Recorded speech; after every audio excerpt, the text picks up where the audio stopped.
What's up, Wallbreaker family? This is AZ Wallbreaker, and today I'm going to talk about 4 disadvantages of self-publishing. Before I get into that, please consider hitting like, subscribe, and share my stories, because there are potential writers out there who need the wall break and publish that book. And I want to see all of you who are watching who are interested in publishing your books to push your book out there just like I am doing right now. If you haven't seen my other videos about the advantages of self-publishing, I will post it above. 1. Upfront cost. I don't know about you, but I like to not spend a lot of money trying to get stuff done.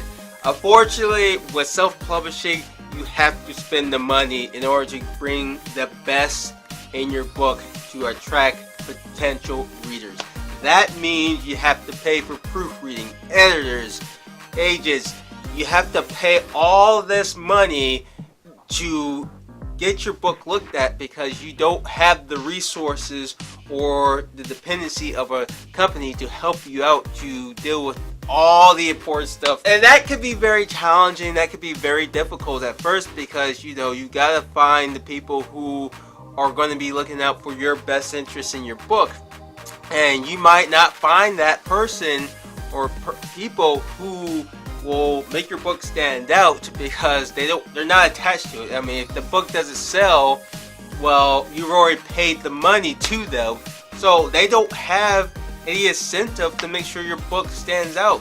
And that is a very big risk for many self-publishers out there who are going to these different sources, and they have to pay the money up front to be able to get their books out there, because once they got their money, what's holding them back from not putting the effort into it?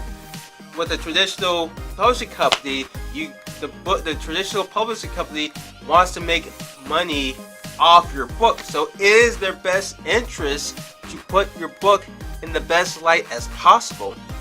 So unfortunately, self-publishing, you got to pay a lot of upfront costs and deal with the risk of knowing that you might lose a lot of money with the upfront cost. 2. Finding a publishing team. Unlike traditional publishing companies, where there is a team ready to go at your disposal to help put the best light possible on your book, you are on your own in selecting a team who will make sure your book will come out on top when it hits the bookshelves. And that is a very, very difficult process.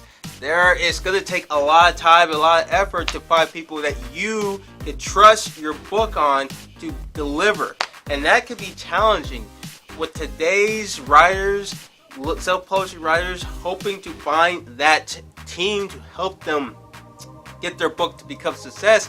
You got a lot of people who are scammers. You got a lot of people who are just looking to make a quick buck. You got people that's it's just a hot mess if you're not careful. If you don't know what you're doing and don't know who to look for, you could be in a lot of serious trouble trying to put a team together who you think is going to look out for your book, but really they're just looking out for themselves. So just make sure that if you do go the self-publishing route and you do decide to put a team together, that you do your homework and your research and learn what to look for in a team to put together for your self-publishing team. And you need a team who is 100% committed to your book and putting it in the best light possible. 3. Potential financial loss.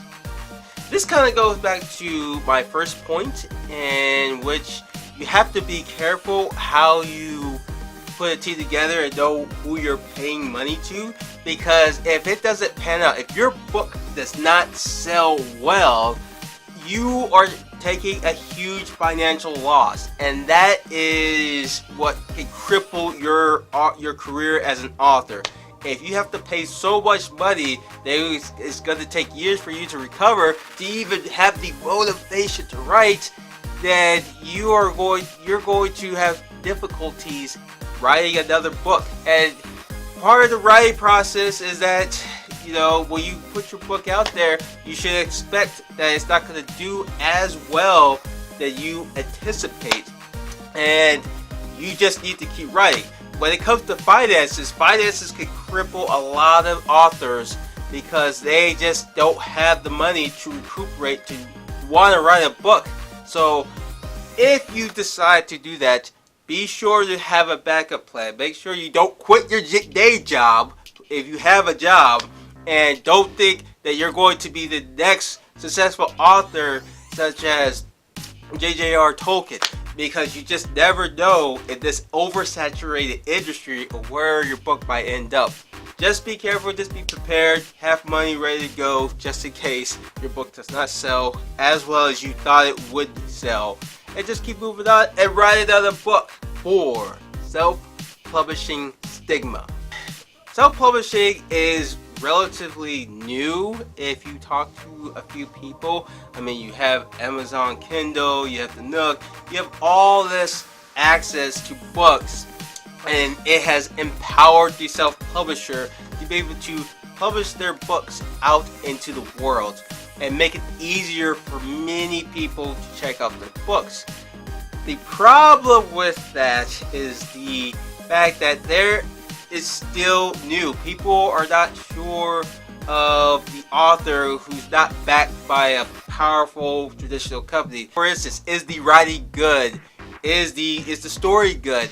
I mean, how much work is put into that? With a traditional publishing company, you don't have to worry about that because many eyes are on the book. You got a concrete team who is working. Their job is to make sure that your book is the best that it can be, so potential readers can have that.